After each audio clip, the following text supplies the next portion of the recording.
Alam mo ba na may isang bansa sa mundo kung saan ang mga tao ay halos hindi nagbabayad ng income tax? Isang lugar kung saan ang gasolina ay mas mura pa kaysa bottled water.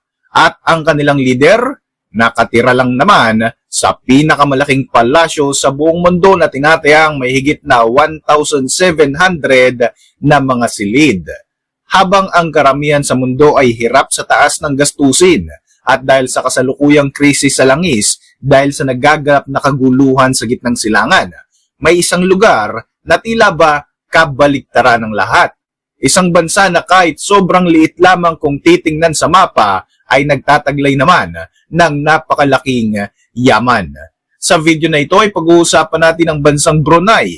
Mula sa hindi ka panipaniwalang yaman, kakaibang sistema ng ekonomiya, hanggang sa mga bagay na maaaring hindi mo pa alam tungkol sa bansang ito.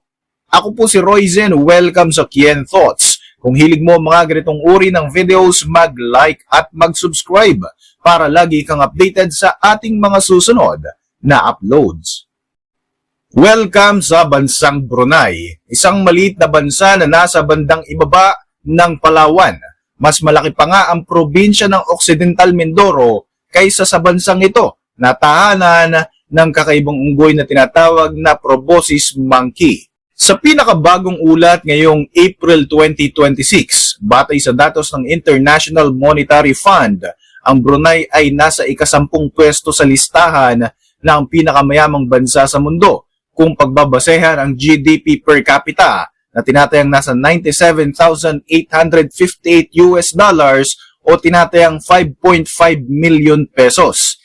Napakaganda raw na mamuhay sa bansang ito sapagkat libre ang mag-aral sa college, libre ang magpagamot sa mga ospital, at higit sa lahat, hindi mababawasan ng tax ang sahod mo dahil wala ritong tinatawag na income tax. Alam nyo ba na napakamura nga ng gas dito?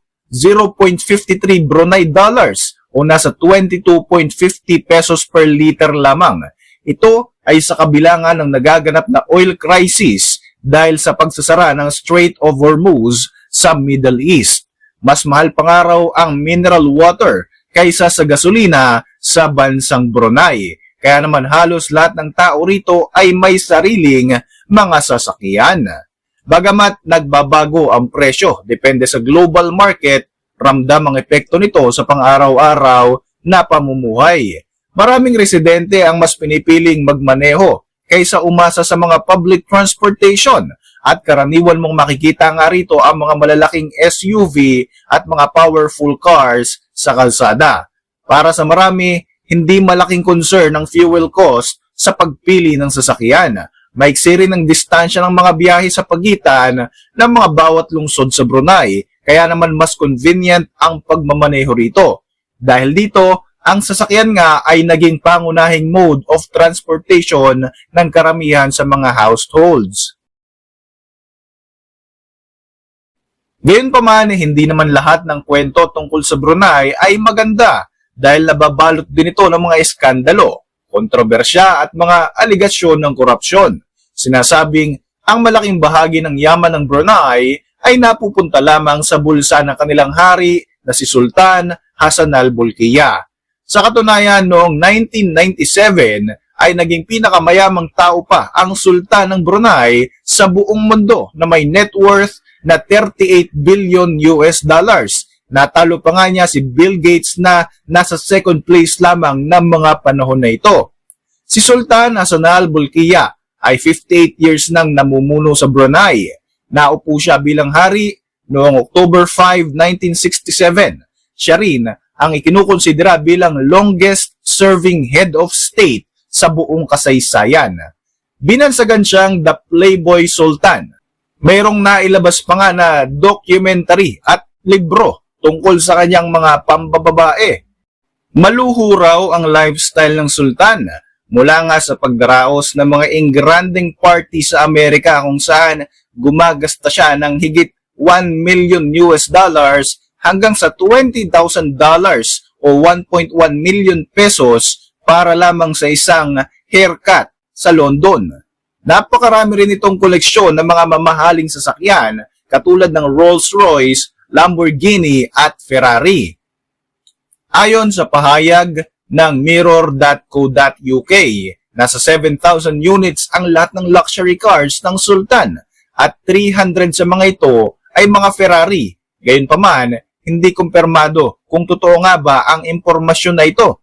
Ayon naman sa Business Insider, mayroon di umanong 500 na mga Rolls-Royce ang Sultan at dahil dito, hawak niya nga ang Guinness World Records na may pinakamaraming Rolls-Royce at nagkakahalaga nga ang mga ito ng estimated 4 billion US dollars o tinatayang 224 billion pesos. Ito na nga ang itinuturing na isa sa pinakamalaki at pinakamahalagang private car collection sa mundo.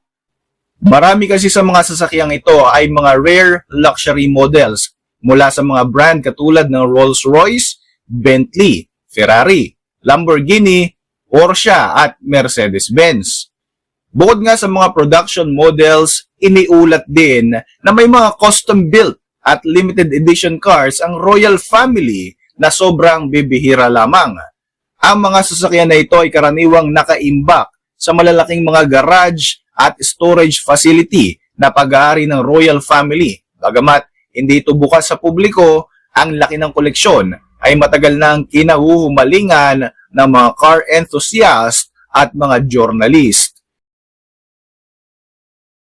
Ngunit sa kabila nga ng sinasabing labis na kayamanan ng Brunei at marangyang buhay ng sultan, may mga nagsasabi na tila hindi yata na ibabahagi ang yaman ng bansa sa lahat ng mamamayan nito dahil may mga Bruneians na lugmok pa rin sa kahirapan. Saan nga ba nanggagaling ang yaman ng bansa? Ang Brunei ay kilala sa opisyal na tawag na Brunei Darussalam. Makikita ang bansa na ito sa isla ng Borneo.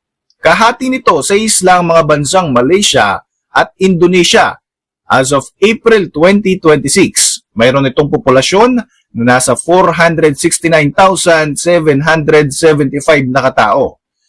Pero small but terrible kung may tuturing dahil maliit man ang bansang ito ay malaki naman ang income ng Brunei.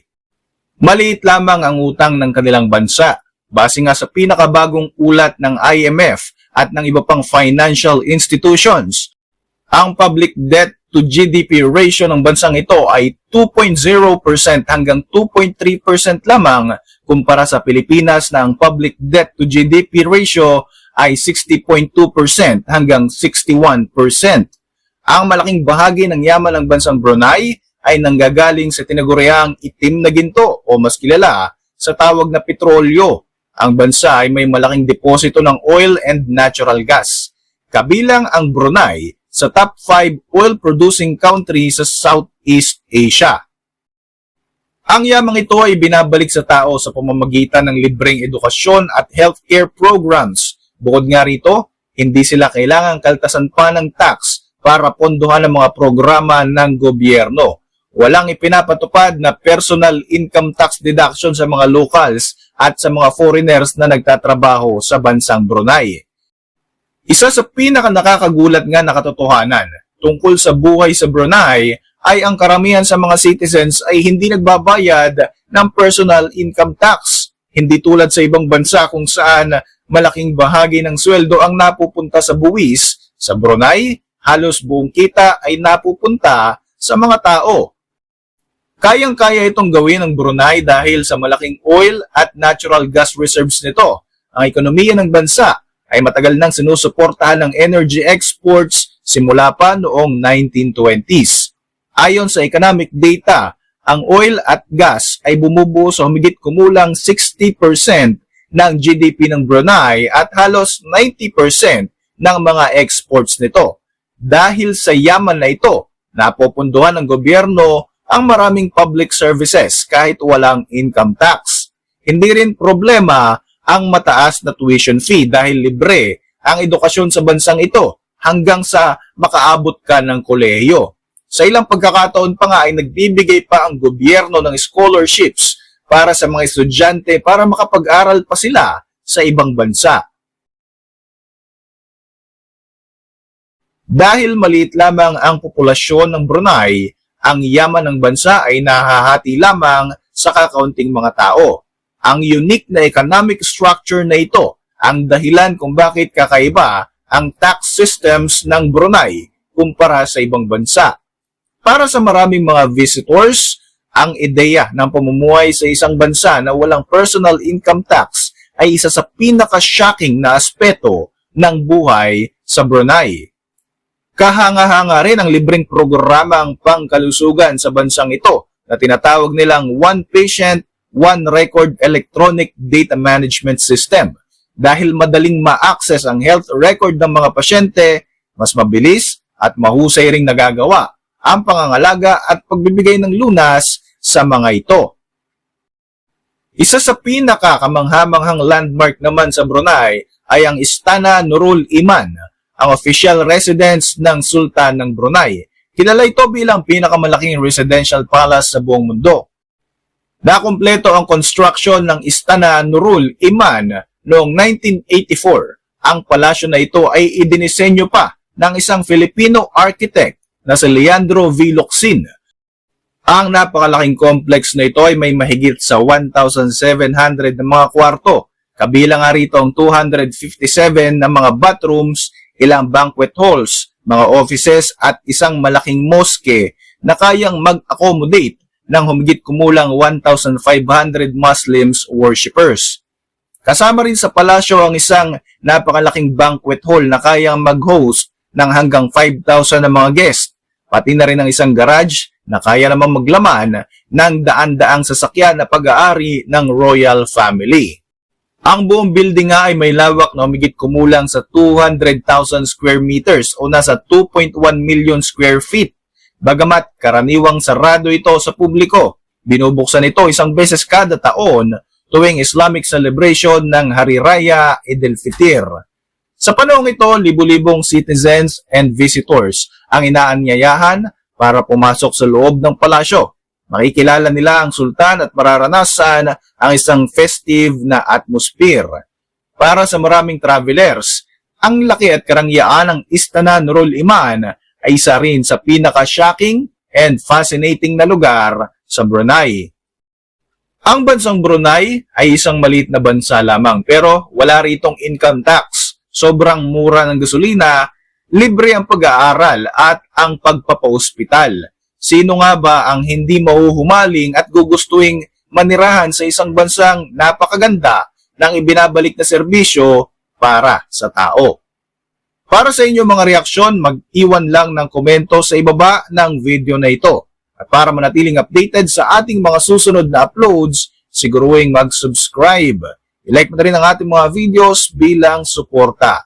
Muli, ako po si Roy Z at maraming salamat sa patuloy na pagsubaybay sa ating channel.